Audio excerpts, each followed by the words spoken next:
May isang binatang nagngangalang Ellie na palaging nagsasabing, "Mamaya na, may oras pa." Araw-araw, ipinagpapaliban niya ang mga gawain at pangarap.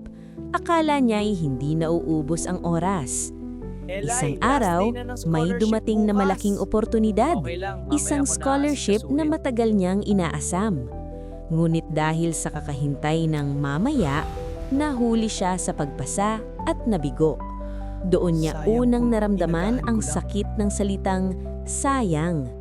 Naintindihan niya na ang oras, kapag lumipas, hindi na kailanman maibabalik.